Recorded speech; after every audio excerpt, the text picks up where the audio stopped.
Matthew chapter 23, Jesus criticizes the religious leaders. Then Jesus said to the crowds and to his disciples, "The teachers of religious law and the Pharisees are the official interpreters of the law of Moses. So practice and obey whatever they tell you, but don't follow their example, for they don't practice what they teach. They crush people with unbearable religious demands and never lift a finger to ease the burden. Everything they do is for show. On their arms they wear extra-wide prayer boxes with scripture verses inside, and they wear robes with extra-long tassels. And they love to sit at the head table at banquets, in the seats of honor in the synagogues. They love to receive respectful greetings as they walk in the marketplaces and to be called rabbi. Don't let anyone call you rabbi, for you have only one teacher, and all of you are equal as brothers and sisters. And don't address anyone here on earth as Father, for only God in heaven is your Father. And don't let anyone call you teacher, for you have only one teacher, the Messiah. The greatest among you must be a servant. But those who exalt themselves will be humbled, and those who humble themselves will be exalted.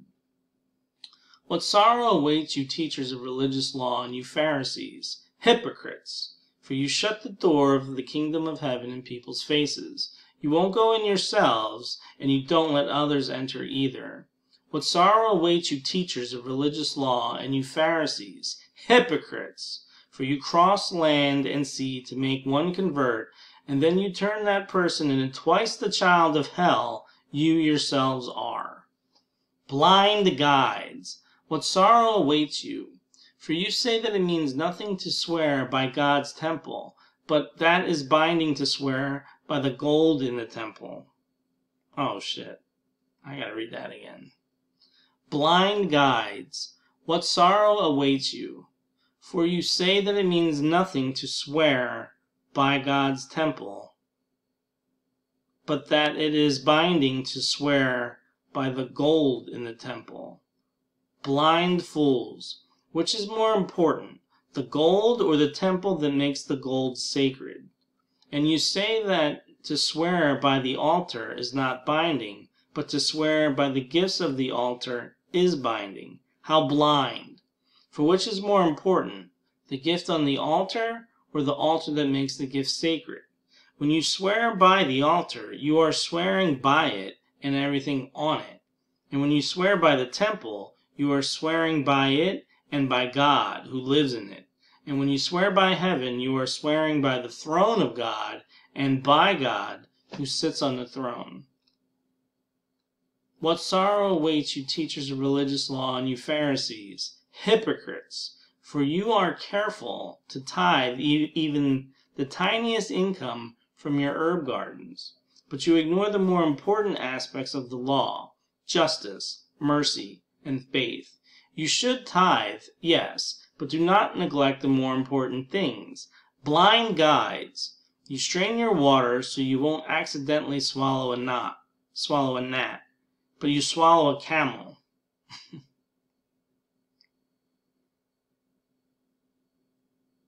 You strain your water so you won't accidentally swallow a gnat, but you swallow a camel. That's funny. What sorrow awaits you teachers of religious law and you Pharisees, hypocrites! For you are so careful to clean the outside of the cup and the dish, but inside you are filthy, full of greed and self-indulgence. You blind Pharisee, first wash the inside of the cup and the dish, and then the outside will become clean too. What sorrow awaits you teachers of religious law and you Pharisees, hypocrites! For you are like whitewashed tombs, beautiful on the outside but filled on the inside with dead people's bones and all sorts of impurity. Outwardly you look like righteous people, but inwardly your hearts are filled with hypocrisy and lawlessness. What sorrow awaits you teachers of religious law and you Pharisees, hypocrites! For you build tombs for the prophets your ancestors killed, and you decorate the monuments of the godly people your ancestors destroyed.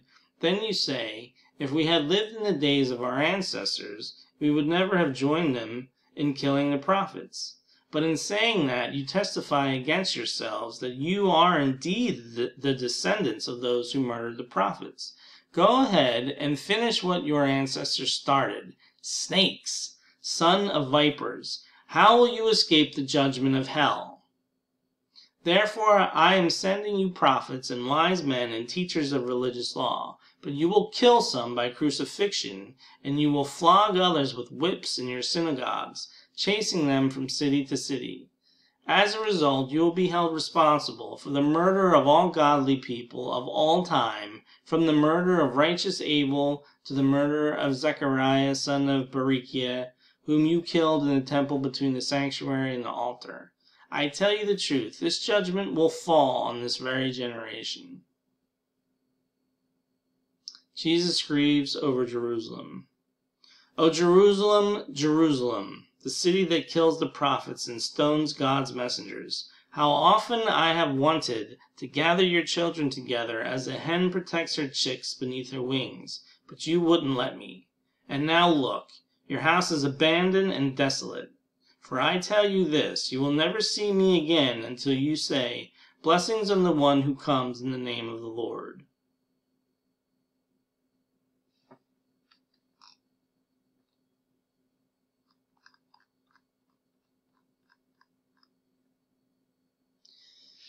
That is Matthew chapter 23. Thanks for watching.